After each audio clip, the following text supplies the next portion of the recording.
Muy buenos días a todas y a todos. Bienvenidos al Congreso Internacional BIM Forum Chile 2021, el valor de la información en la gestión del proyecto, organizado por BIM Forum Chile y la Corporación de Desarrollo Tecnológico CDT.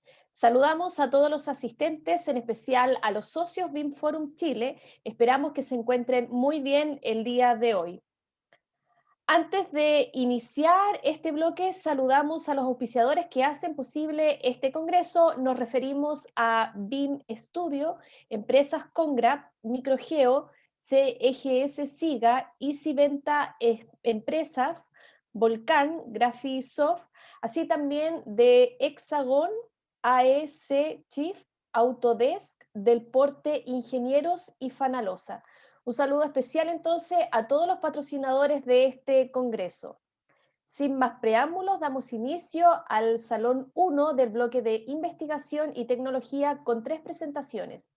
Cada una durará 25 minutos, más 5 minutos de preguntas del público, así que agradecemos dejar sus comentarios y consultas en el chat de Zoom. Iniciamos con la primera presentación. Le damos la bienvenida al señor Gabriel Jordán. Gabriel es gerente de desarrollo de BTD, es ingeniero estructural de la Pontificia Universidad Católica de Chile. Su experiencia incluye diseño de edificaciones y desarrollo de software orientado a la optimización de la energía de la ingeniería estructural. Gabriel nos presentará hoy día el tema La vida completa del acero de refuerzo, representando a Chile en este congreso.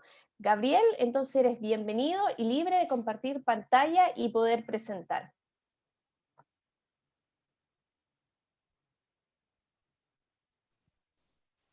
Hola, buenos días Linda, muchas gracias. Estoy iniciando la pantalla, me avisan cuando se pueda ver.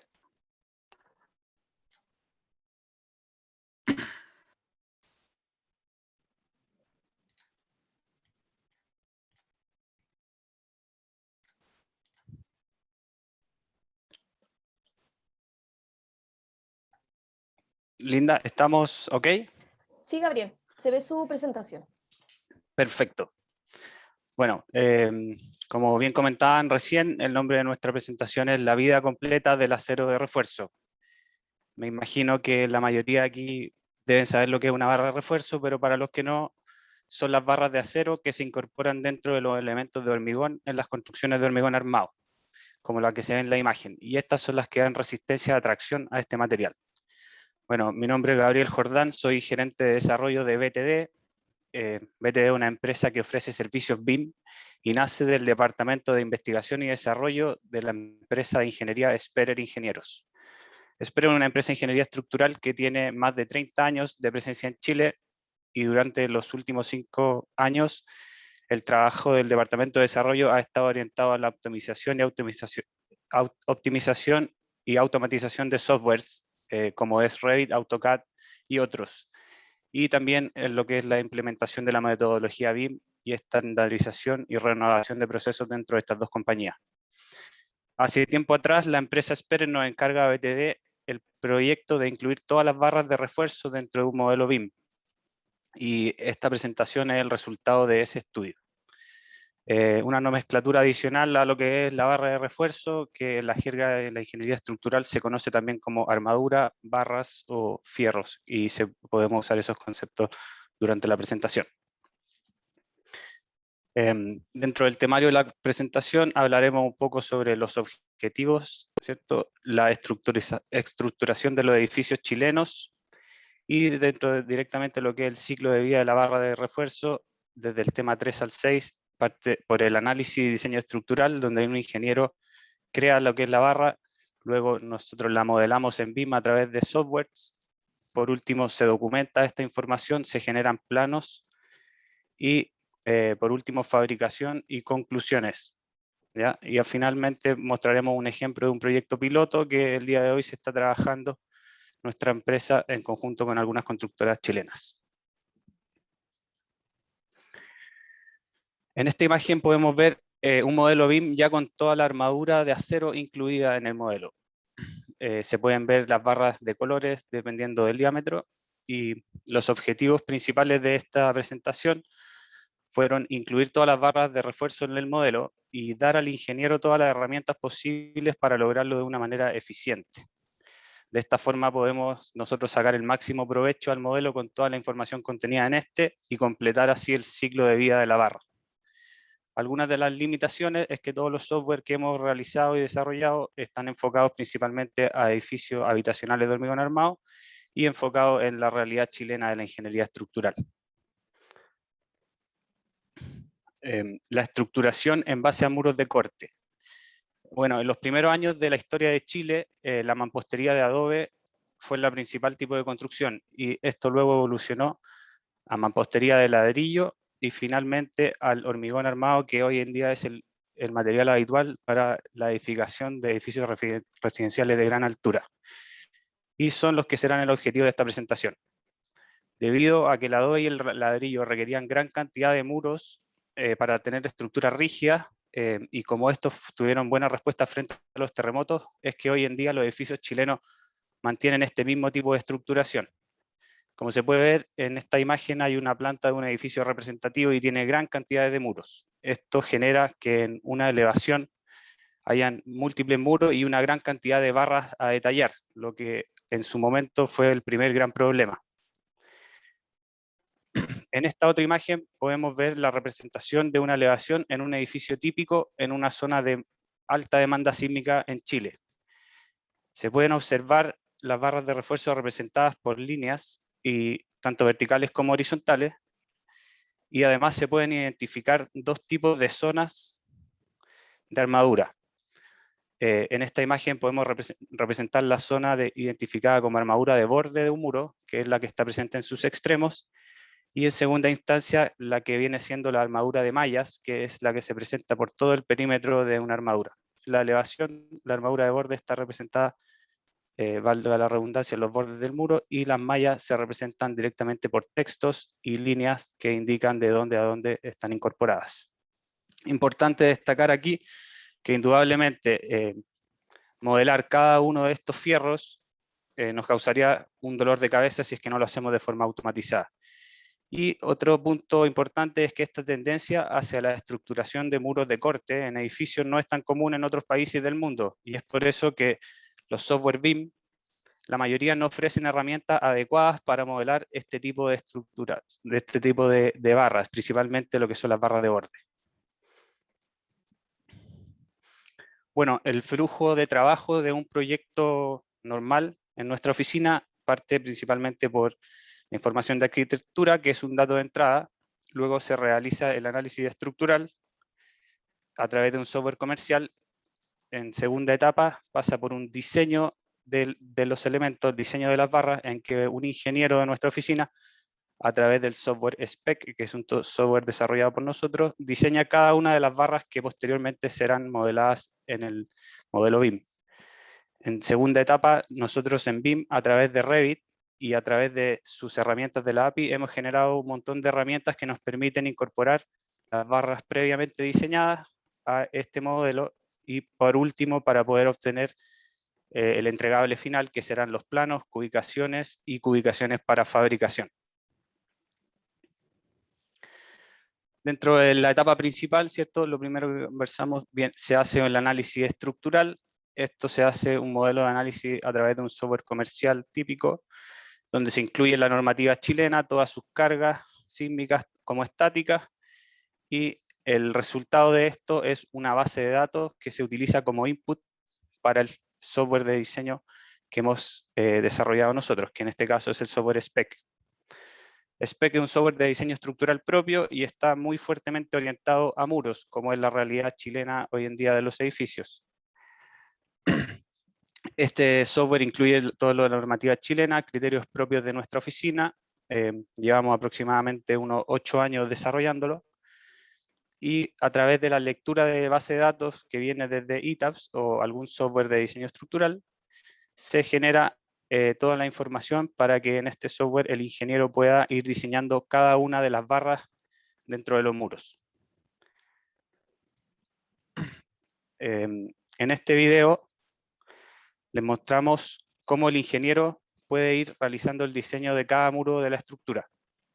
En este caso, para la armadura de borde, el ingeniero irá aumentando la cantidad de barras en el muro hasta que todos los puntos de las curvas de interacción que se muestran arriba a la izquierda queden dentro de estas. Podrán fijarse que el diseño final correspondiente corresponderá a 4 barras de diámetro Fi 18, que la idea es recordarlo para los videos que vienen en las futuras slides.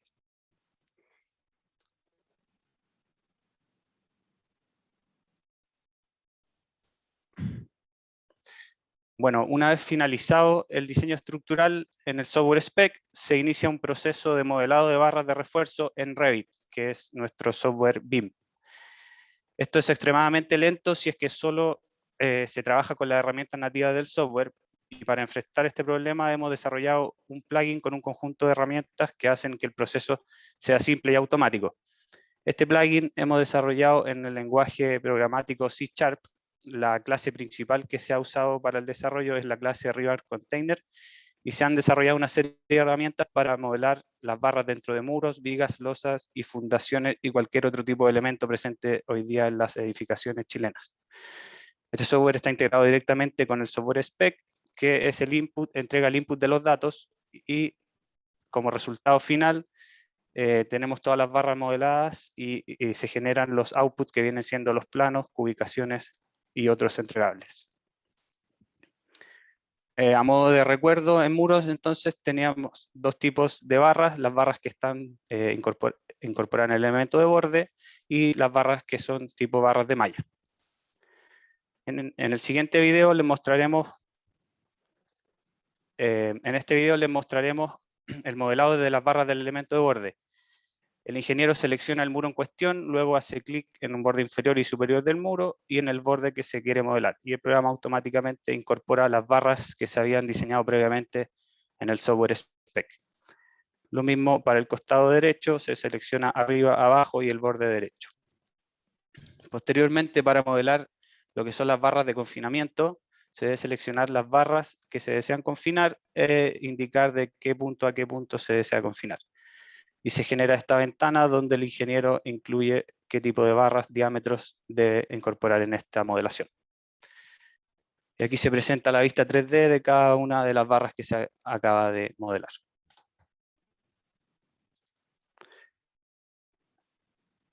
Luego, para el modelado de las mallas, igual que en el caso anterior, se selecciona el muro en cuestión previamente diseñado y se indica mediante clics borde inferior, borde superior del muro. El software automáticamente modela la enfierradura. Como pueden ver, adicionalmente en la vista 3D, estaba intentando adelantar. Bueno, se modela la enfierradura de mallas y como pueden ver en la vista 3D, adicionalmente se incorporan, ahora mostraremos la vista 3D, se incorporan lo que son las barras constructivas, que permiten que las mallas se mantengan fijas durante el proceso de hormigonado. Adicionalmente se pueden ver dobleces en los bordes, ¿cierto? Y en las terminaciones de la malla en el caso de la malla superior.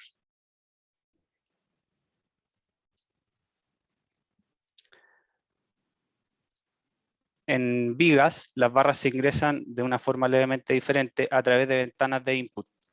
El ingreso es de manera manual. La ventana permite ingresar la armadura longitudinal, los estribos y la armadura de las barras laterales. El proceso es un poco diferente a los muros, pero sin embargo se permite modelar barras en una viga maestra y luego esta viga puede ser replicada en altura, y esto cobra real importancia en edificios de gran altura. Las modificaciones posteriores se hacen a la viga maestra y esto se modifica en cada una de las vigas que ya eran idénticas a esta misma. Por un tema visual, solamente se muestran las barras longitudinales de las vigas y las barras de estribos o laterales se muestran solamente con texto denotativo. Aquí podemos ver la vista 3D de cómo finalmente queda el diseño de esa viga.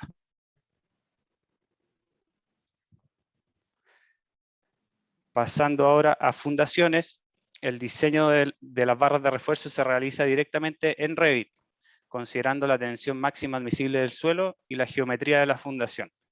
Esto permite un proceso sumamente rápido. Como pueden ver, se selecciona la fundación que se desea diseñar, se le asigna la tensión admisible del suelo y rápidamente el programa incorpora cada una de las barras con un elemento anotativo y generando solamente que el ingeniero o el dibujante luego tiene que mover las barras para generar un plano correcto.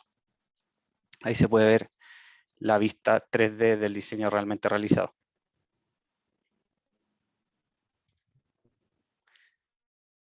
En una segunda instancia, cuando los elementos son más complejos en las fundaciones, como fundaciones escalonadas o compuestas por múltiples muros, estas se modelan de manera manual con un cuadro de diálogo más simple.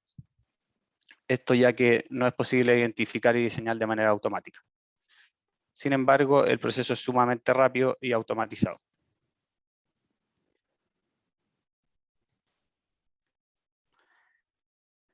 Y por último, el diseño de losa se realiza mediante un software comercial y el traspaso de información a Revit se hace de manera manual utilizando herramientas de input, como las que se muestran a continuación.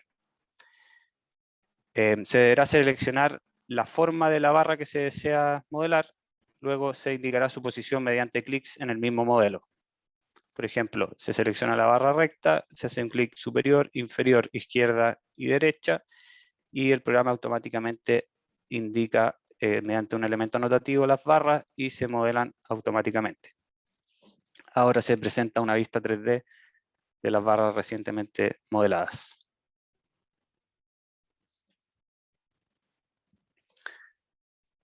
Pasando ya a los outputs, una vez que todas las barras están modeladas en Revit y el modelo está completo de barras, es necesario extraer y presentar la información. El primer entregable serán los planos estructurales.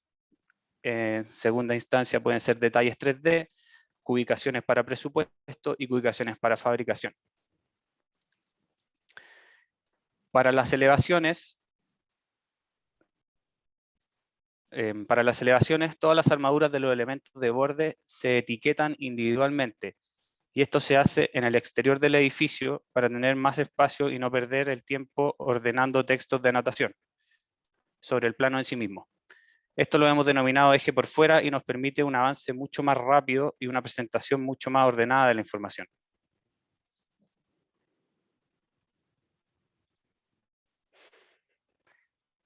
Otro de los outputs son los cortes o las secciones, cortes o secciones de detalle. Las barras de refuerzo de los elementos de borde se etiquetan en una tabla y se presentan con una letra para aclarar la información y reducir el tiempo de reposicionamiento de los textos. Como pueden ver, hemos automatizado el acotado del muro y de cada una de las barras presentadas en esta vista.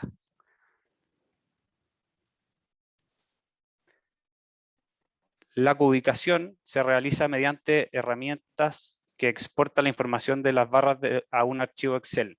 Esto lo hacemos de esta forma para tener información en un formato entregable que puede ser enviado posteriormente a la constructora o al mandante.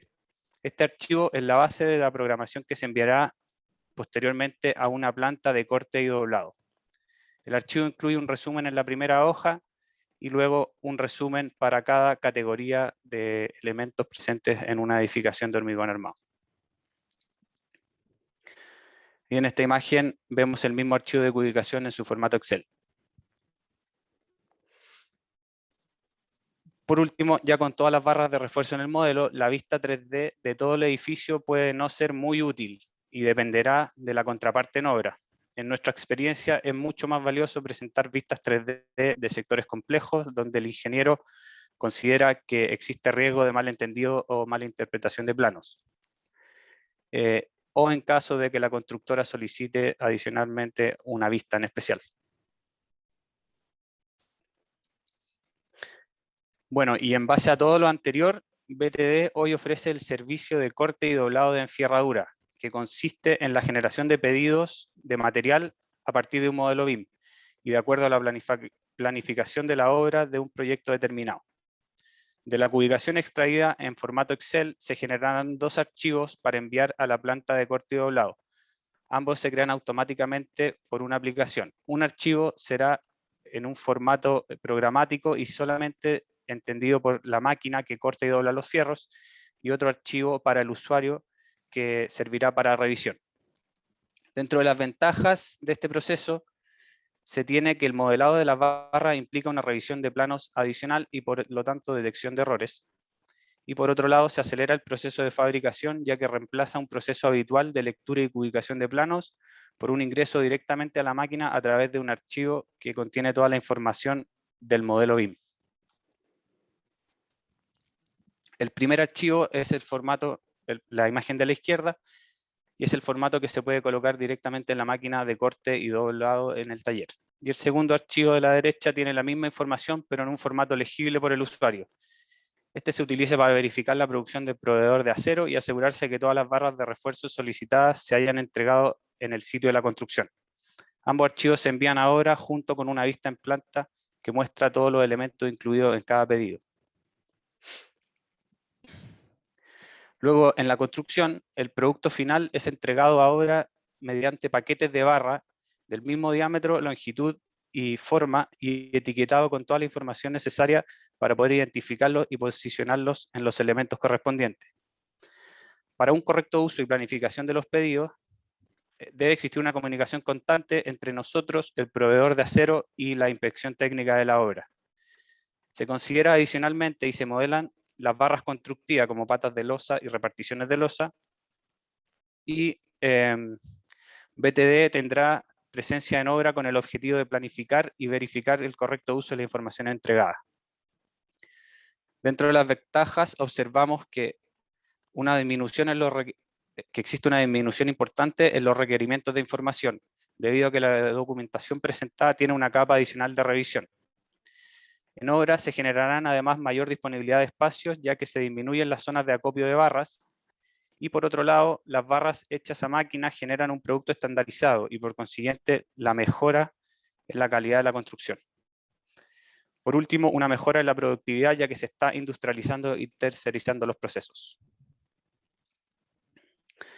Bueno, y como conclusión del proyecto podemos decir que trabajar las barras de refuerzo en ambiente BIM necesariamente implica un trabajo adicional, y estos cambios pueden exigir más tiempo del ingeniero o de la persona que esté modelando el proyecto en un principio, pero a largo plazo siempre se compensará con menores RDI y una mejor ejecución de obra. Al trabajar de una manera colaborativa y centralizada, existirá un flujo continuo de información, lo que permite mejores tiempos de respuesta a los problemas. Se minimizan los errores y hemos comprobado que es posible incluir el 100% de las barras en un modelo BIM. Hoy, por último, los cambios son muy necesarios para mejorar los procesos en la industria de la construcción, y la industrialización de las barras de refuerzo ya es un hecho, y es un proceso que está ocurriendo en Chile. Por último, les queríamos mostrar un proyecto de industrialización de barras de acero que estamos realizando hoy en día, que es la tienda IKEA en el Mall Plaza Oeste, y que es un proyecto que se está desarrollando por la constructora de Vicente del grupo Flesan. A la imagen de la izquierda podemos ver las imágenes de las barras de nuestro modelo, a la derecha el símil de la realidad. Y en esta imagen podemos ver lo que es el paquete de barras entregado a obra, que viene directamente del sistema de pedidos que nosotros generamos en base a los planos, ¿cierto? Identificados claramente con colores, y aquí les dejo un video en el que se muestra cada uno de los pedidos generados y enviados a obra. Esta construcción tiene aproximadamente 2.200 toneladas de acero y lleva aproximadamente 8 meses en un proceso constructivo. Con esto damos por finalizada la presentación. Muchas gracias. Agradecemos entonces la presentación del señor Gabriel Jordán y vamos a indicar entonces las preguntas que nos han hecho el público en el chat. Gabriel, para comenzar, la primera pregunta es, con la implementación del armado de elementos estructurales en Revit versus el método tradicional en CAD, ¿ha sido más rápido el proceso o ha sido más lento? ¿Y cuál ha sido la recepción del cliente? Si nos puede comentar al respecto. Sí, mira, inicialmente claramente fue más lento. todo lo desarrollado para implementar las barras dentro del modelo BIM tuvo un proceso largo de trabajo, aproximadamente un año, diría yo. Sin embargo, luego la automatización de las herramientas ha generado que el trabajo sea similar, o sea, nos demoramos aproximadamente lo mismo en armar hoy en día en Revit que armarlo como se hacía antiguamente en CAD. Y para el cliente es un mundo de diferencia, o sea, cuando él recibe un modelo con todas las barras al interior y él puede cubicar en obra, pueden cubicar cada una de las partidas, le sale mucho más fácil, la recepción es buenísima.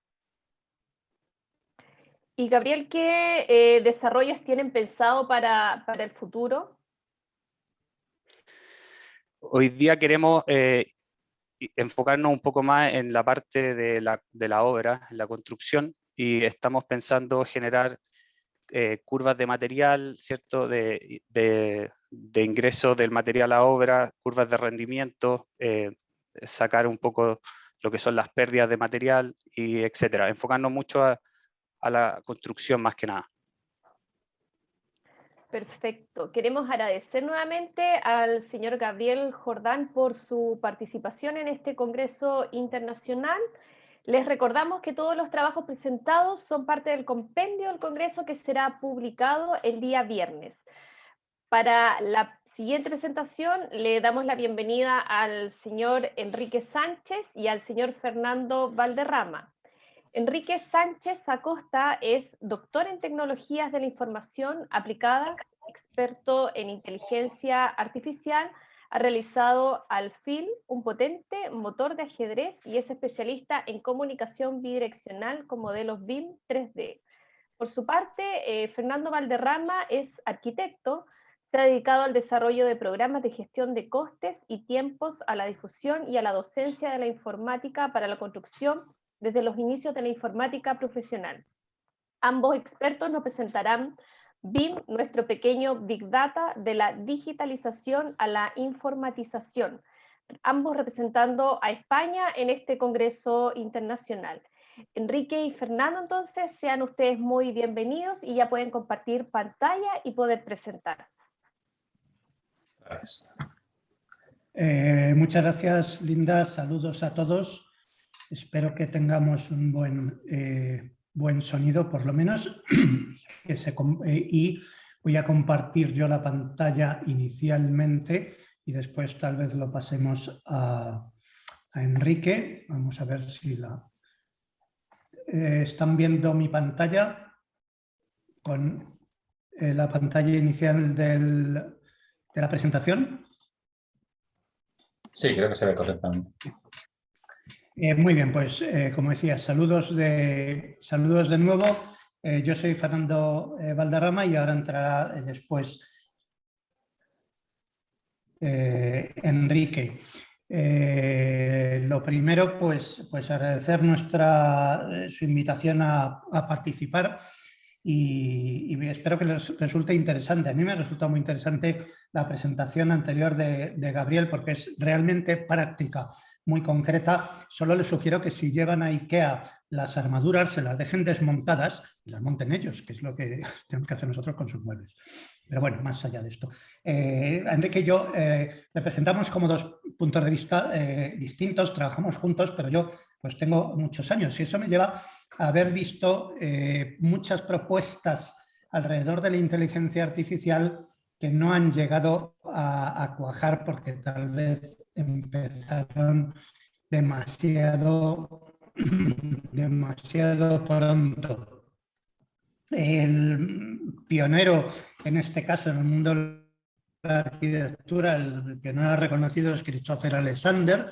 En su momento, cuando empezaron los problemas de diseño, se iban a poder programar enseguida. Es decir, que los problemas de diseño era una respuesta a problemas bien definidos y se podían escribir las reglas y, por lo tanto, diseñar no ya un objeto, sino la ciudad completa, ¿no? Pues poco a poco se fue viendo que los problemas son mucho más complejos de lo que se cree, en primer lugar, porque todos los problemas interesantes no están bien definidos, si no serían ejercicios de escuela o de estudio, y luego porque no es tan fácil definir esos algoritmos para resolverlos, porque, como decimos en la ponencia, que les animo a leerla, no es, decimos, podemos decir muchas menos cosas de las que sabemos. O sea, un experto sabe hacer cosas, pero no podría explicarlas con detalle y por lo tanto no se las puede transmitir a un ordenador. Entonces, esa salida, digamos, en falso, esas grandes expectativas de la inteligencia artificial, del diseño paramétrico, pues después de tantísimos años yo sigo viendo las enormes dificultades que hay. Tal vez ahora, y ahora veremos enseguida por qué, sí que es posible obtener mejores resultados. Dentro de lo que se ha conseguido en estos años, a mí me gusta mucho presentar los conceptos paramétricos, que son unidades de obra en las que se definen las variantes a través de una parametrización. Por ejemplo, si tenemos un hormigón o un concreto, pues hay unas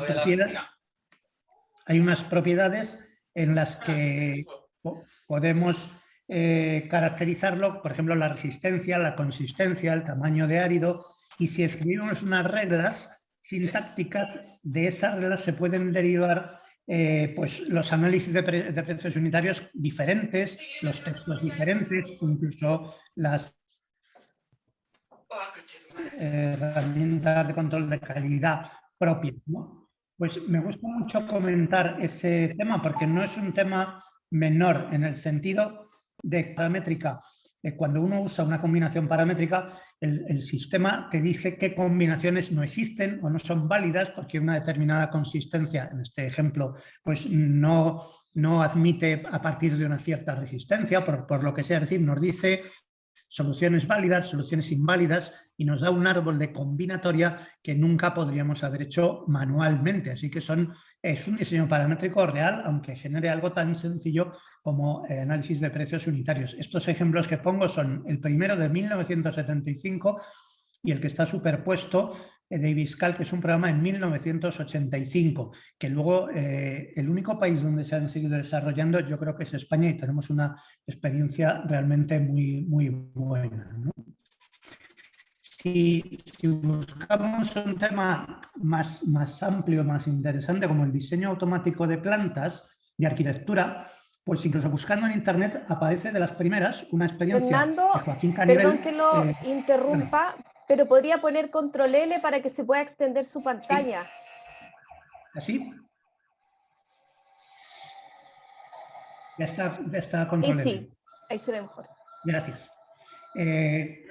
Si buscamos generación automática de plantas, hay experiencias en todos los países, pero en España al menos hay Joaquín Canivel, que ya en el año 1988 tenía programas de diseño de plantas, y este que conocí en su momento al autor, al arquitecto Óscar Rodríguez Mora, es del 2014 o algo así, y es un sistema que funcionaba bastante bien, es decir, que introduciendo una serie de respuestas a preguntas sobre el tamaño de la vivienda, número de habitaciones, orientación, pues ya diseñaba unas plantas bastante correctas. Pero lo curioso es que a pesar de eso, pues ha desaparecido. Es decir, sigue habiendo una referencia que ahí les dejo en la red, ArchitExpress, pero no se ha encontrado más. Ahora sí, se siguen encontrando programas de generación de plantas, pero es evidente que el problema es realmente complicado. Muchos de ellos se basan en algoritmos, pero a través de los algoritmos es muy difícil obtener resultados que sean aproximadamente tan buenos como los que haría un operador humano. Realmente la inteligencia artificial en ese sentido es bastante difícil de definir. Ahora Enrique hablará de eso porque él sí sabe de esto, yo tengo más la experiencia histórica, pero hay un profesional español que decía hace ya muchos años: inteligencia artificial es todo aquello que todavía no se hace con los ordenadores. Y sigue siendo una especie de ley de Moore de la inteligencia que sigue siendo válida, porque cada vez que se puede hacer algo con los ordenadores se le pone un nombre y ya no es inteligencia artificial, ¿no? Reconocimiento de imágenes. Bueno, juegos de traducción automática, pues es traducción automática, ya no es ingeniería inteligencia artificial.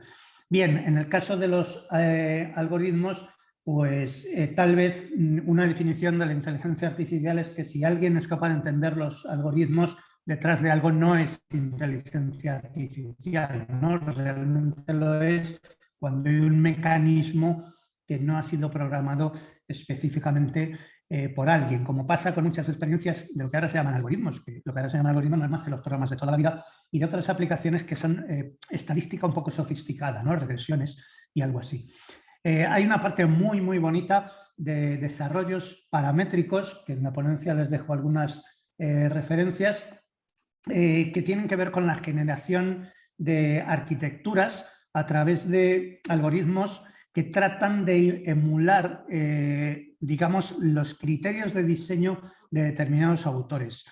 Son conocidas las gramáticas formales que generan casas de Palladio, villas de Palladio, o las que generan casas de Frank Lloyd Wright o casas de Álvaro Siza. Y este ejemplo que les traigo aquí es curioso porque son... es una experiencia de un profesor de Hong Kong que desarrolló unos algoritmos generados de memoria de dos profesores españoles, Fren García Brinda y Cristina Díaz Montero. Curioso, porque ellos mismos no sabían que esta experiencia se había realizado, es decir, que se sorprendieron de que hubiera alguien que a través de un ordenador generaba variantes de su proyecto Aomori que podrían ser suyas, es decir, que podrían decir esto lo habría hecho yo, ¿no? Eso es un sistema de generación pues, muy interesante, porque es como detectar el estilo personal de un autor. Nosotros hicimos hace años un generador de Mondrian y hay muchos en la red, pues es como llegar un poco a entender el espíritu profundo detrás de esas imágenes y ser capaz de programarlas, ¿no? Bien, pero voy a terminar mi parte, y mi parte es que ¿por qué todo esto ha sido tan difícil? Porque no hay datos. Igual que de otros sectores hay muchos datos, que es donde la inteligencia artificial en todos los sentidos florece, pues en la construcción y en la arquitectura no los hay. ¿Dónde sí los hay? Pues, por ejemplo, en el mundo inmobiliario, que se dedica a la compraventa, porque hay muchos datos de transacciones, porque hay datos planos, catastros, habitantes. Hay una empresa de origen español, Geoblink, que tiene en muchas ciudades, tiene datos de hasta los transeúntes que pasan por cada acera, su poder adquisitivo, lo que han comprado con sus tarjetas de crédito, su consumo de móvil, y son capaces de decir dónde se debería poner una tienda de helados o una tienda de moda o un restaurante de cadena rápida, porque valoran todo este tipo de factores, ¿no? Porque tienen una cantidad enorme de datos. ¿Qué nos pasa en la construcción? Que no los hay. A la izquierda tengo esta referencia del informe EGAN en Reino Unido, que estableció la necesidad de publicar una serie de KPIs para la construcción y que también parece un esfuerzo, digamos, pequeño, pero es que si no tenemos indicadores comunes o no comunes, indicadores de seguridad, de calidad, de costes, de plazos, de tiempos, es imposible aplicar técnicas de inteligencia artificial porque, simplemente porque lo que necesita la inteligencia artificial son muchos datos. ¿Cuál es el origen actual y el punto de cambio? Pues es el BIM, es la digitalización y sobre todo el BIM. Cuando se trabaja con BIM, primero hay una gran cantidad de datos en los modelos, o puede haberlos, y segundo, que es todavía más importante, hay una voluntad de colaboración. Es decir, hay una sensación de que estos datos deben ser más o menos accesibles a los demás agentes del proyecto y, en cierto modo, pues a la sociedad, digamos, ¿no? Cosa que no ocurría de ninguna manera antes. Nosotros, en nuestro trabajo en RIP, lo que hacemos es interrogar modelos BIM, traspasar o extraer todos los datos posibles y hacerlos de forma estructurada. Utilizamos nuestro programa Presto, este es el momento publicitario, que es a lo que nos dedicamos, un programa de mediciones y presupuestos, y una de las partes es leer toda la información posible de un modelo BIM que no está tan estructurado o tan llena como se piensa. Pensemos que los parámetros dentro de los modelos vienen de orígenes muy distintos, no tienen los mismos nombres, no hay unos patrones de normalización, pero no importa. Lo primero es que haya muchos datos. Aquí hay una pequeña estadística de ese modelo de la izquierda conocido de Alberto Campo, pues la cantidad de de parámetros que tiene por metro cuadrado y en total, y enseguida verán que un edificio incluso relativamente pequeño, pues no sé, de viviendas de 8 pisos, 8 niveles, pues tiene 2 millones de parámetros fácilmente, que es una cifra a partir de la cual podemos empezar a trabajar con estos datos, ¿no?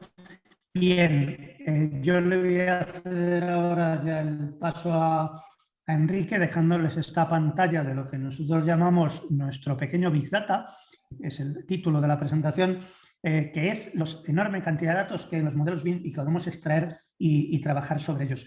Llamamos pequeño Big Data también porque alguien dijo una vez, si cabe en tu ordenador no es Big Data. Bueno, pues esto de momento cabe en nuestro ordenador, ¿no? Pero esperemos que haya tantos datos y se compartan en el futuro que realmente podamos aplicarlos. Enrique. Sí. Adelante.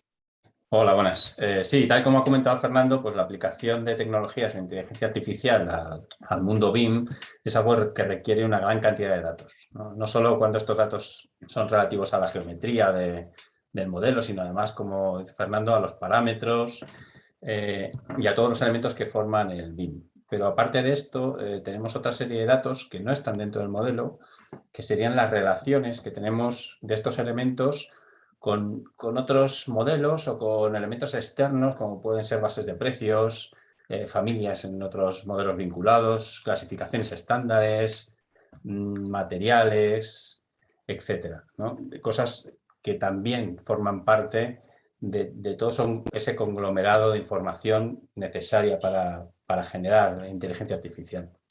Hasta ahora lo que hemos hecho es, como ha dicho Fernando, obtener esa información, extraerla dentro de Presto y introducir todas esas relaciones que son relevantes para el BIM y generar un esquema, pues, de costes de planificación muy completo que el usuario pueda utilizar, ¿no?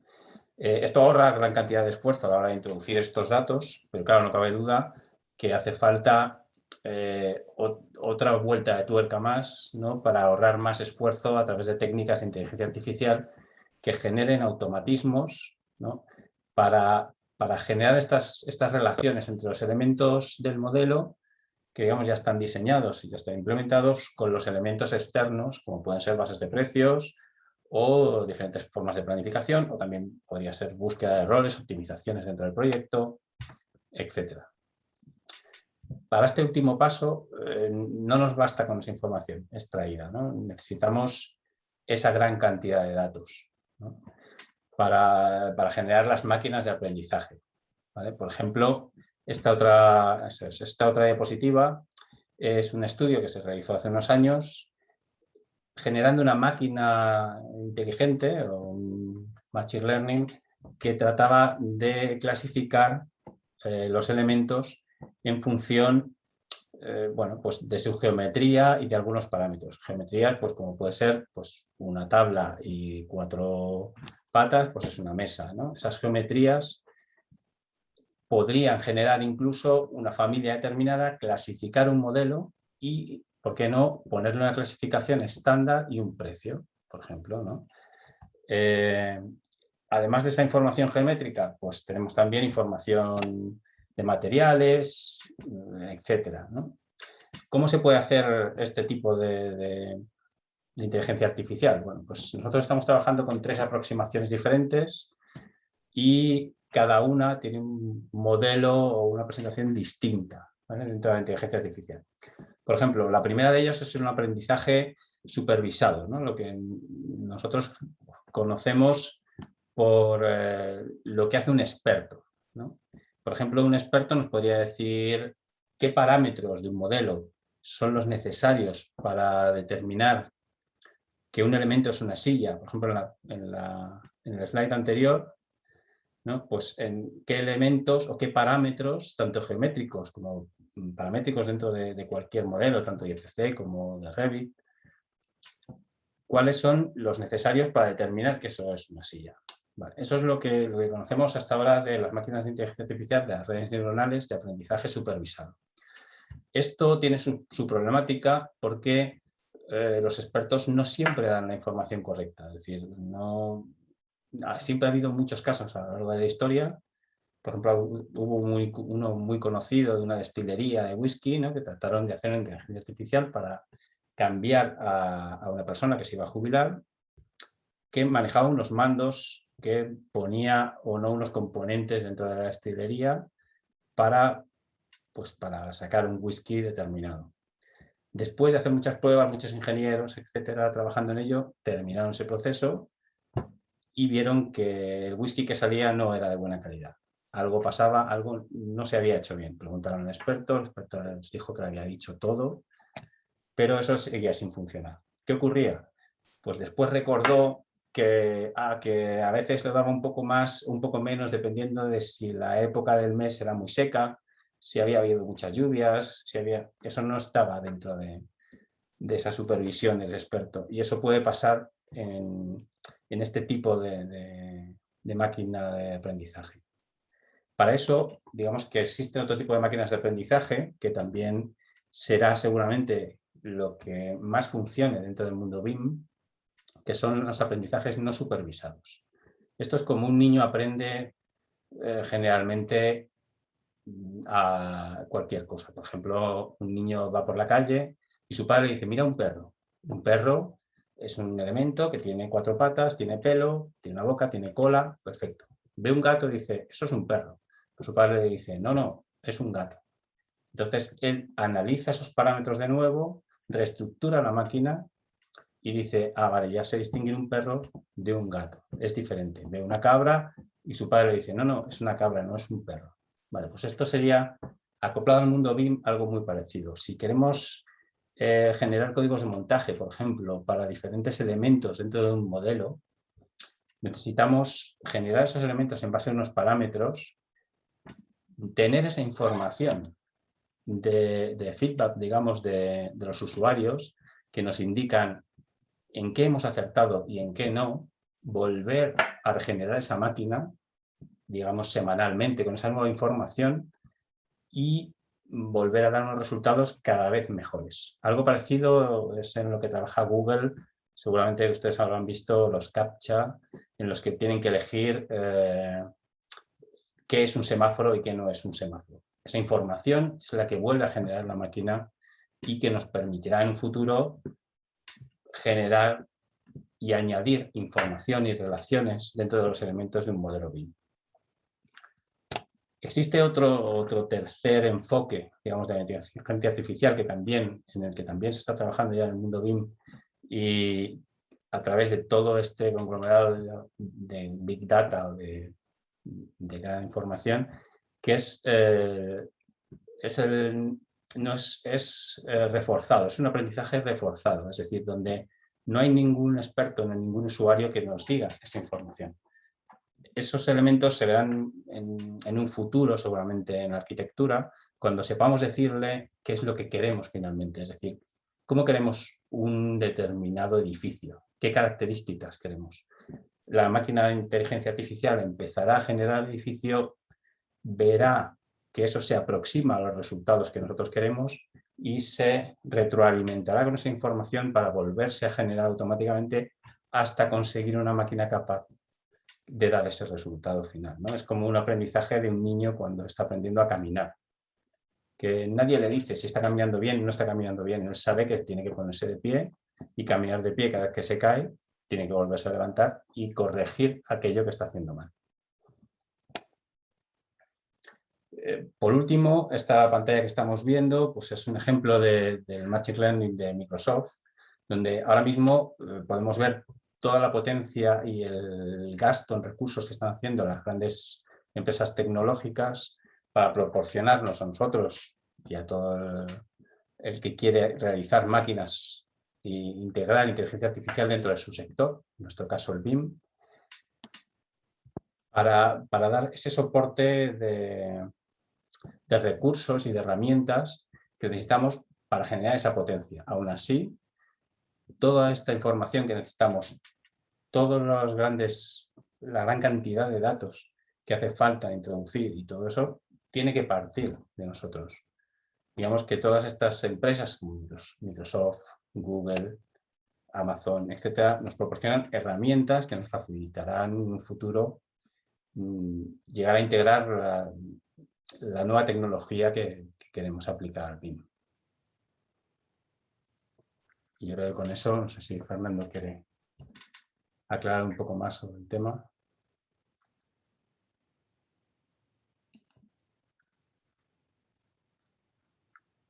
Perdón.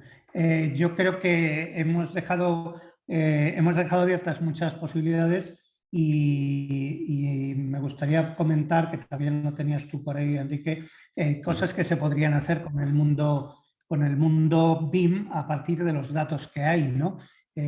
Una es, como ya has comentado, la capacidad, por ejemplo, de asociar unidades de obra a elementos, es decir, automáticamente pasar por un modelo BIM y saber reconocer no solo objetos, sino unidades de obra para poderlas mapear en un cuadro de precios automáticamente, o la posibilidad de detectar errores de los que puede ocurrir en el mundo BIM, ¿no? Hay un error muy típico, que es que una rotulación de un elemento BIM no coincida con su geometría.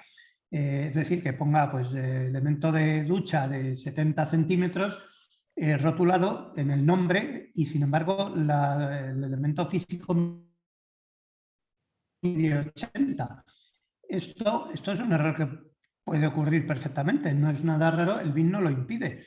Y bueno, pues poder detectar ese tipo de cosas. Y luego, a través de patrones, de ver muchos modelos, detectar qué puede faltar en un modelo que hay en otros, ¿no? Es decir, si hay huecos de puerta, tiene que haber puertas, o a lo mejor tiene que haber extintores de incendios, o a lo mejor, bueno, pues esas regularidades que se pueden encontrar. Yo estoy recibiendo dos preguntas por WhatsApp, creo que van para nosotros, y la primera es ¿qué casos prácticos hemos aplicado con esta tecnología? Estamos todavía empezando. ¿Que dices algo más? Y si están en el mercado estos desarrollos, no, todo esto es, por lo menos por nuestra parte, todo esto es innovación. Enrique, si tienes. Sí, está.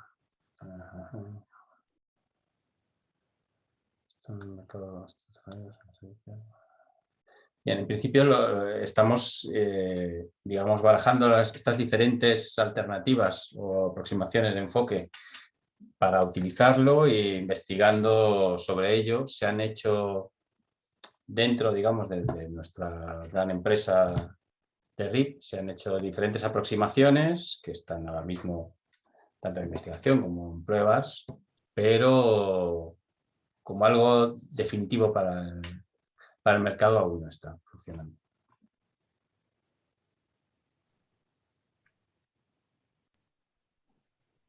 Ya, imagino que ya finalizaron su presentación de esta jornada. Queremos agradecer entonces a Enrique y a Fernando por su presentación. No sé si tienen algo más que acotar para ir ya finalizando, o en relación a estas dos preguntas que se hicieron. Pues reiterar que esto está, digamos, al alcance de todos los que manejan BIM. Ahí les dejamos esta posibilidad de trabajar con inteligencia artificial con datos. Mientras no haya datos masivos, es muy difícil realizar desarrollos, pero aquí los empieza a ver y les animo a trabajar sobre ello y, claro, a compartirlos cuando se pueda, ¿no?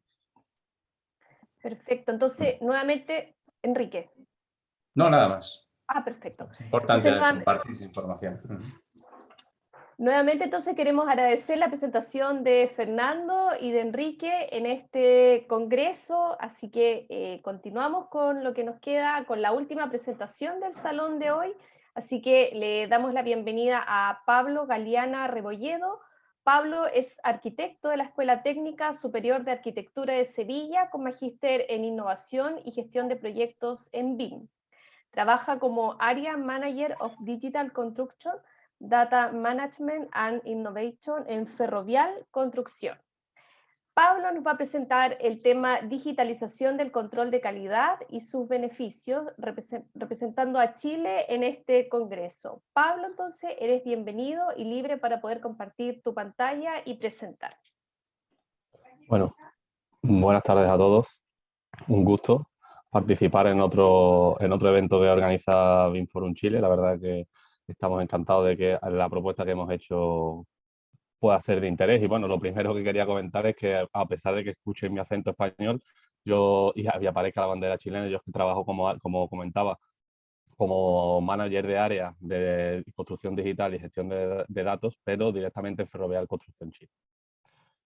Bueno, pues como han comentado anteriormente, nosotros la presentación que traemos hoy es sobre la digitalización del control de la calidad y sus beneficios.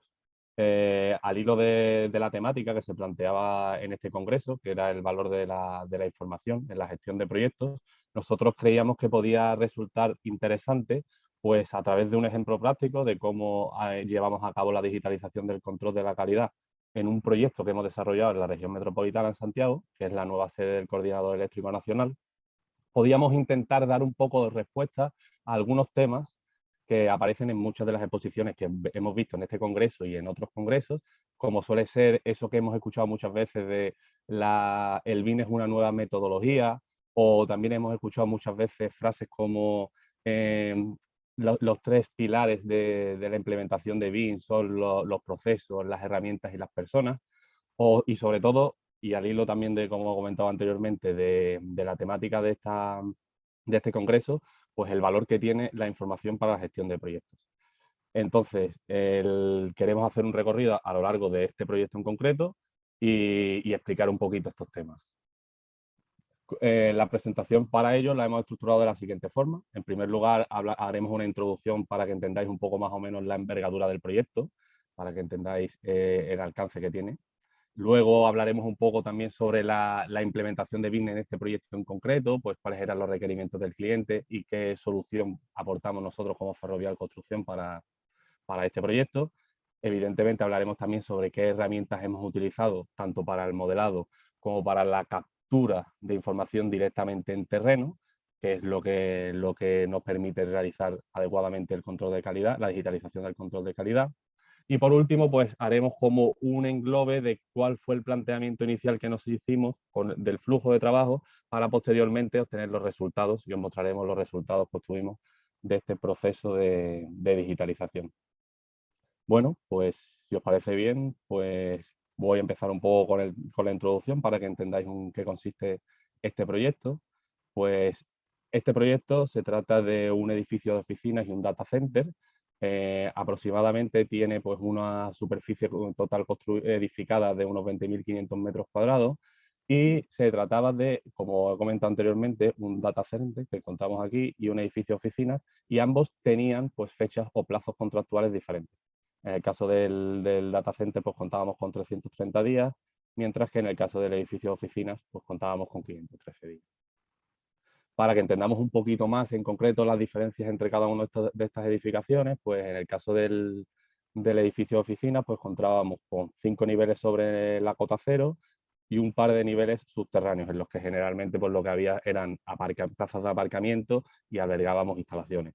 Mientras que el data center pues, era un edificio que presentaba una complejidad bastante mayor, porque es el edificio que de alguna manera gestiona la operatividad eléctrica de todo el país. Entonces es un edificio que por contrato tiene que estar funcionando el 98,95% del tiempo, es decir, no puede haber ningún momento en el que no funcione prácticamente. Por lo tanto, es un edificio que cuenta con aisladores sísmicos y una complejidad técnica un poco mayor en cuanto a su ejecución. Como veis, pues cuenta con 3 niveles sobre el nivel del suelo y un par de niveles subterráneos. Vale, una vez que hemos entendido aproximadamente, podemos tener un poquito el alcance de cuál era el proyecto, queríamos comentar pues, cuáles eran los requisitos o las necesidades que se establecían por parte del cliente. Las hemos puesto un poco borrosas porque ya sabéis cómo es este tema de confidencialidad en determinados casos, pero en definitiva, como muchos de vosotros sabréis, normalmente cuando iniciamos un proyecto, lo que necesitamos es un requerimiento por parte del cliente. Ya sabéis, aquellos que estéis más familiarizados con normativas, tanto ISO o normativas nacionales, como puede ser el Plan BIM en Chile, pues que eso normalmente suele seguir una estructura, y nosotros como respuesta a ese requerimiento en el cual se define qué es lo que se requiere del BIM para este proyecto, nosotros, a pesar de que por contrato no venía definido, decidimos responder a través de un plan de ejecución BIM. Este plan de ejecución BIM, ¿qué es? Pues muchos de vosotros también estaréis familiarizados con el tema y habéis escuchado hablar sobre esto, pero en definitiva pues es establecer las reglas del juego de cómo vamos a ir dando respuesta a esos requisitos que ha establecido el cliente en sus bases. Para hacerlo un poco más sencillo y no entrar tampoco en tanto detalle para eso, lo resumimos en los usos BIM que exigían en caso por parte del cliente. ¿Qué nos pidió el cliente? Pues el cliente lo que necesitaba para este proyecto era que se llevara a cabo una modelización 3D del proyecto, que una vez terminado el proyecto, ese modelo haya sido actualizado de acuerdo a los cambios que se hayan ido realizando en obra. Ya sabéis que muchas veces se requieren muchos cambios, y se entregue tanto la documentación del proyecto directamente obtenida a través de los modelos, como el modelo actualizado a la realidad construida. También querían que a través del uso del BIM pudiéramos llevar un control del avance, y ya a posteriori ellos utilizarían esos modelos para operación y mantenimiento. Aparte de eso, pues nosotros por iniciativa propia planteamos el obtener información directamente en campo mediante el uso de dispositivos móviles, obtención de ubicaciones, revisiones constructivas o detección de conflictos a partir de los modelos BIM. Integración de los subcontratistas, también nos resultaba bastante importante que los subcontratistas aportaran información al modelo de la misma manera que puedan consumir información de los modelos. Y a lo que nos centramos más en esta presentación es llevar a cabo la digitalización del control de la calidad. Disculpadme un segundo, que como hablo mucho se me seca un poco la boca.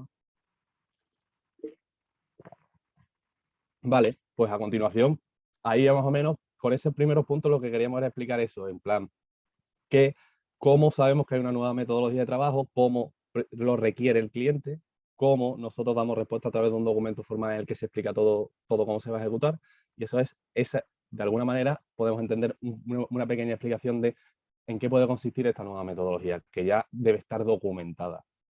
Por otro lado, hablaremos de las herramientas. Entonces, por un lado tenemos las herramientas que vamos a utilizar para realizar el levantamiento 3D o el modelado 3D del edificio y el volcado de información. Para eso, como heredad de la fase de diseño, heredamos unos modelos que tuvimos que actualizar para que fueran aptos para construcción. Utilizamos el software Autodesk Revit. Lo que sí, pues de acuerdo a las normativas internacionales, hicimos una estrategia de volúmenes en la cual diferenciamos entre modelos del data center y modelos del edificio de oficina, de manera que pudiéramos gestionar la información de acuerdo a esos diferentes plazos que teníamos entre edificios. Llevamos a cabo el modelado tanto de estructuras, de arquitectura y de instalaciones al nivel de definición propio de la fase de construcción.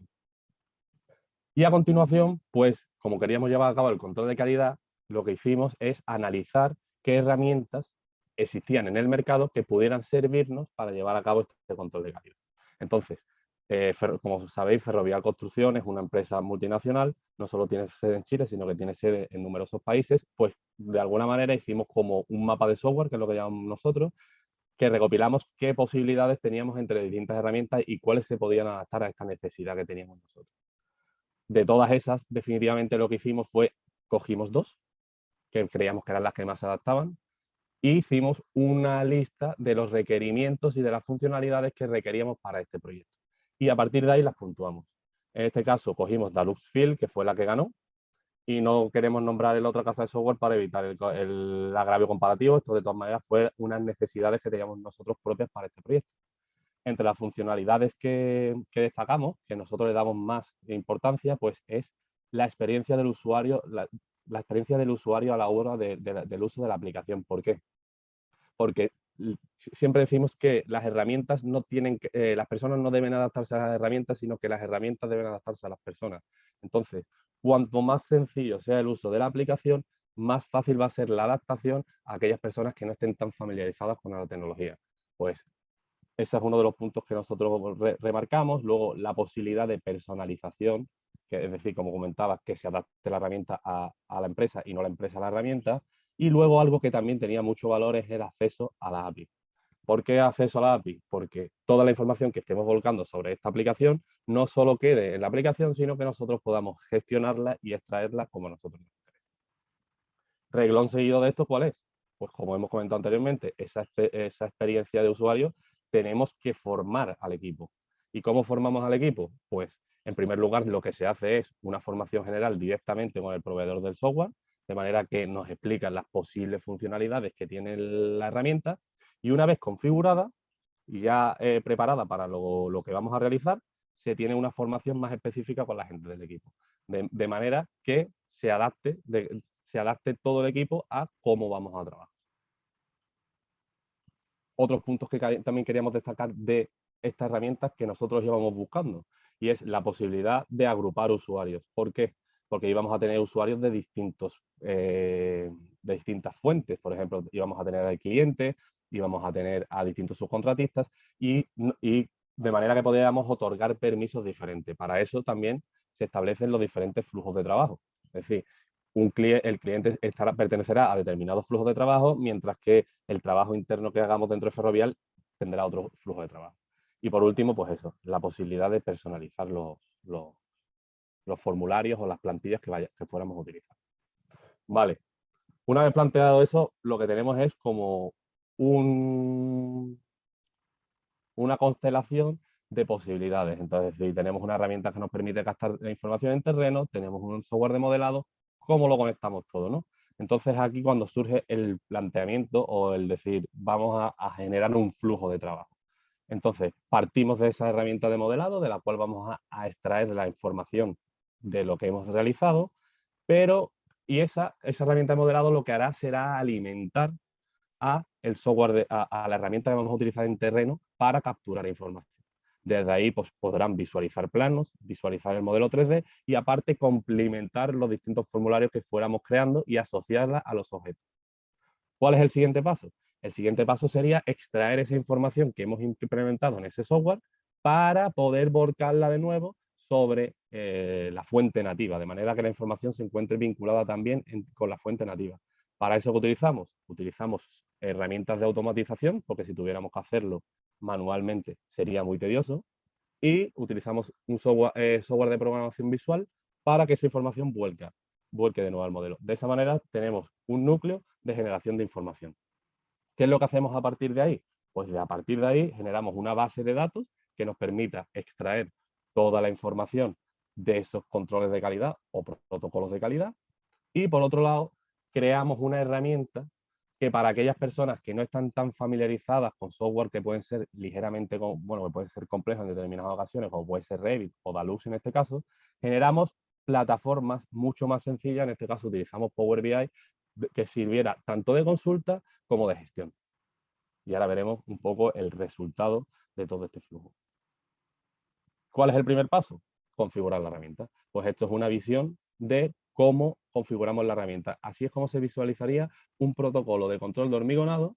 Bueno, algunos de los campos no está completo, pero claro, un protocolo de control de hormigonado directamente de nuestro dispositivo móvil o desde una tablet. Esto lo rellenaría tanto si tienes conexión a Internet como si no tienes conexión a Internet. También valoramos esas dos posibilidades. En terreno directamente. Incluso, como veis aquí, se quedan capturadas de forma digital las firmas de aquellas personas que son responsables de ese control de la calidad. A continuación aquí os va a mostrar un vídeo de cómo es de sencillo generar un protocolo de control de calidad, por ejemplo, de este pilar. Como veis, en esta parte tenemos una visualización de un plano de planta en el cual sabemos en qué planta estamos y exactamente qué pilar es el que estamos mirando, y aquí tenemos una visualización del modelo de estructura. Seleccionaríamos el objeto, buscaríamos dentro de los formularios que tenemos cargados. Ahí, como veis, hay formularios tanto de instalaciones como de armado, como de impermeabilizaciones. Seleccionaríamos el de hormigonado y rellenaríamos los campos de acuerdo a cómo realmente ha sido ejecutado el elemento.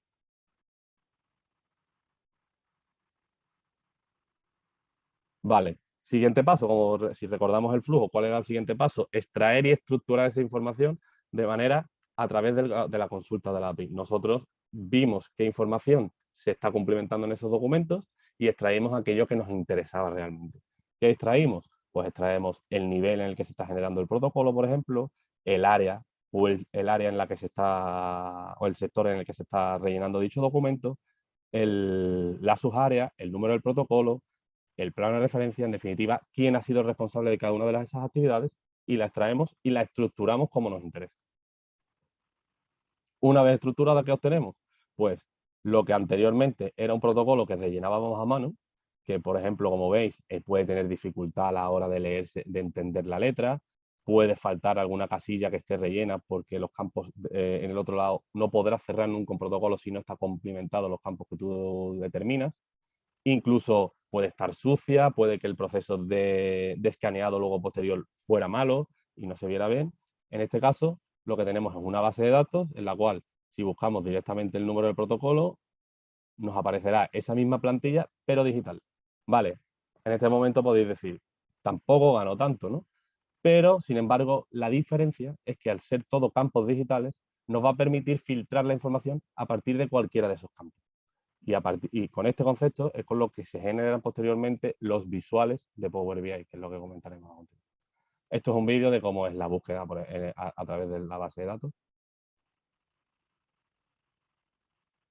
Como veis, es automático, tú directamente buscas el protocolo y lo encuentras, ahorras tiempo al equipo a la hora de la búsqueda y probablemente el responsable de calidad está bastante contento con utilizar una herramienta como esta. Vale, ¿en qué consisten los visuales? Vamos a explicar dos de los visuales que preparamos.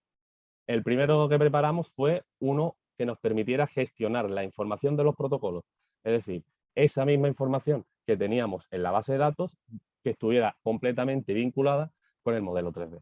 Entonces, tenemos filtros, en este caso hemos filtrado simplemente por el número de protocolos, de manera que nos arroje la información general del protocolo, la etapa, criterio de aceptación, punto de control de cada uno de los ítems que vamos a revisar, incluso nos aparecerán las firmas responsables. Y que incorporamos un visor del modelo que nos indique qué elementos están asociados a dicho protocolo. Aquí tenemos un vídeo de cómo funcionaría este visual.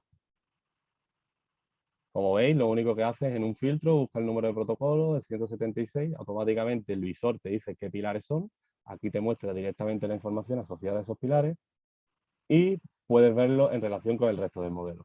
Es decir, no solo lo puedes aislar o puedes ver con respecto a... Vale. Hasta aquí solo estamos visualizando de una forma distinta esa información. ¿Qué es lo que ganamos principalmente con esto? Ganamos cuando cruzamos información. Esa información que hemos generado en campo la podemos vincular con la información que nos da geométricamente el objeto de Revit. ¿Qué es lo que quiero decir con esto? Pues un objeto de Revit, por ser un objeto de por sí, tiene características de volumen, área, y en un protocolo estamos metiendo datos como son fechas en las que se controló la calidad, cuándo se cerró el protocolo, qué edificio pertenece, de manera que juntando esas dos fuentes de información que se encuentran vinculadas a través de todo ese flujo que hemos hecho, podemos llevar a cabo un control del avance que nos vaya arrojando pues, datos sobre los volúmenes que vamos vertiendo de hormigón al mes, el avance que tenemos respecto al total. Entonces, como veis, aquí tendremos, en la parte superior, tenemos una serie de filtros que corresponden a esa información que hemos rellenado en los formularios. Aquí tenemos una serie de gráficos que nos van arrojando datos que se van filtrando en función de la información que captan directamente del modelo. Aquí tenemos un modelo BIM en el cual podemos visualizar a qué elementos corresponde y aquí un listado de todos y cada uno de los elementos que corresponderán a cada uno de esos filtros que realicemos. En este caso, vamos a ver un ejemplo de cómo funcionaría, qué es lo que hacemos. En primero, vamos a ver qué es lo que se ejecutó en 2020. Como veis, automáticamente el modelo se actualiza y los datos directamente se actualizan. Podemos ver qué es lo que se ejecutó en 2020 en el edificio de oficinas, nos quedaremos con el edificio de oficinas y todos los datos se actualizarán. Incluso podremos filtrar por distintos tipos de elementos que se ejecutan en cimentaciones y como veis, el porcentaje con respecto a cimentaciones que de volumen de hormigón que se llevó a cabo en este caso, por ejemplo, vemos en abril, en mayo, en junio y en septiembre.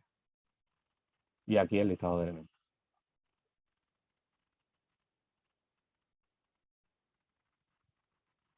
¿Qué es lo que queríamos contar con todo esto? Pues a modo de resumen de lo que habíamos planteado al inicio de la presentación y a la conclusión que queríamos llegar al final de la presentación es, vemos que el BIM evidentemente es una nueva metodología y resulta importante que existan documentos que estructuren la forma en la que vamos a trabajar, de manera que tanto cliente como en este caso constructora tengamos claro cuáles son los objetivos del uso del BIM.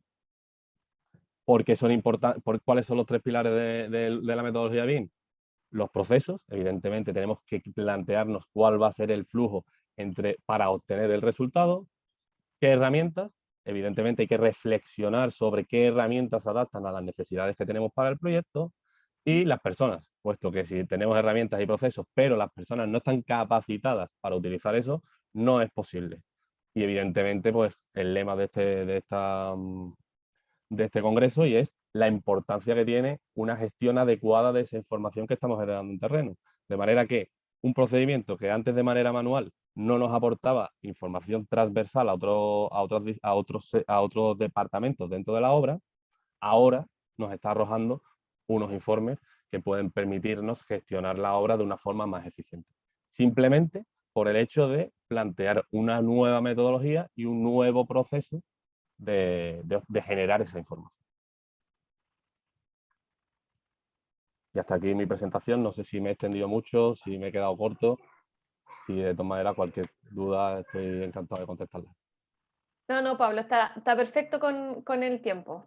Así que queremos agradecer entonces a Pablo por la presentación de hoy día y vamos a comenzar con las preguntas de la audiencia, nuestro público, a quien también agradecemos por la participación en este congreso.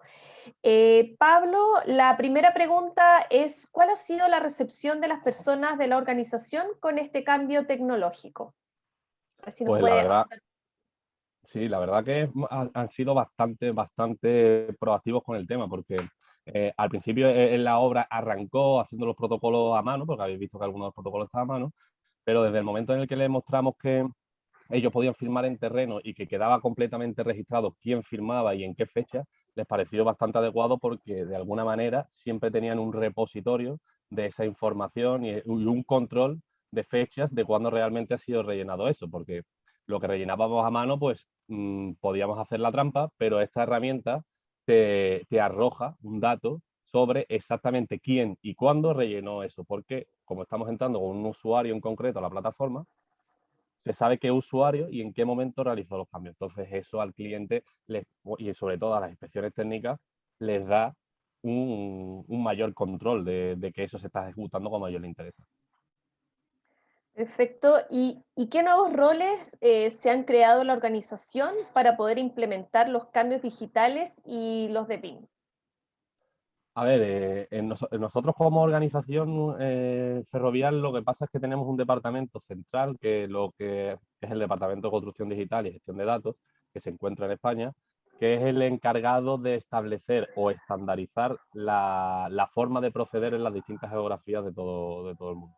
Luego, evidentemente, dependiendo del país, hay determinadas particularidades. Evidentemente, el nivel de adopción de BIM, pues a lo mejor en Reino Unido está por delante todavía de Chile, pero se busca una estrategia general a nivel compañía. Entonces, en cuanto a qué roles, pues nosotros lo que hemos establecido es, por decirlo de alguna manera, un núcleo central que se encuentra en Madrid, que es el Departamento de Construcción Digital, y luego lo que hacemos es, dependiendo de la localización, hay un responsable de área. Ese responsable de área lo que hace es transmitir lo que está desde la organización central a llevarlo a cada una de las obras. Y luego dentro de cada una de las obras, pues tanto si hay requerimiento por parte del cliente como por iniciativa de Ferrovial, incorporamos una o varias personas, dependiendo de las necesidades y la envergadura del proyecto, que son los que dan respuesta a las necesidades de la obra. Pero de esa manera la estrategia general de la compañía llega hasta la obra.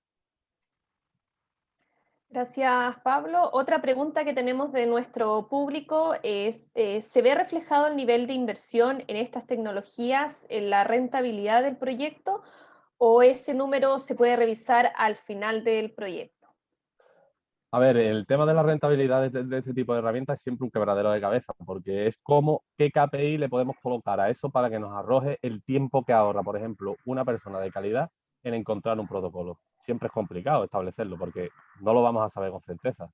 Pero lo que está claro es que, en definitiva, este proceso de adopción no fue tan complicado. No dedicamos mucho más tiempo. Y te puedo asegurar que a lo mejor cuando llevas 50 protocolos tardabas menos a mano. Pero cuando llevas 600, el ahorro de tiempo es brutal. O sea, en cuanto a ahorro de tiempo, está garantizado que retorna la inversión que se hace en este tipo de nuevas tecnologías. Además, también tenemos que tener en cuenta una cosa. Siempre es difícil la primera vez. La segunda ya viene rodada. Pablo, aquí hay otra pregunta que nos hace nuestro público. Hace más de un año nos presentaste en BIMforum Chile su proceso de certificación ISO 19650. ¿Algún comentario de este tiempo, las lecciones aprendidas, si nos puedes ahondar en este tema? Con respecto al proceso de certificación, sí, pues con respecto a eso que hicimos en su momento, como en esa exposición lo que comenté es que nosotros como compañía nos certificamos porque existen dos tipos de certificaciones. La certificación como capacitación para poder implementar BIM de acuerdo a la ISO 19650 y luego existe otra certificación que es la verificación de que en un proyecto en concreto se está ejecutando de esa forma. Entonces, una vez obtenida esa primera, que fue de la que comentamos en ese evento, hemos certificado varias obras. Este año, no, perdón, fue a finales del 2020, hicimos certificación en concreto de esta obra, en la cual auditaron esta obra en concreto en Chile, auditaron una obra en Reino Unido, otra obra en Australia y otra obra en España. De manera que se certificara en concreto que esa capacitación que tenía la empresa para implementar bien de acuerdo a la ISO realmente se estaba llevando a cabo.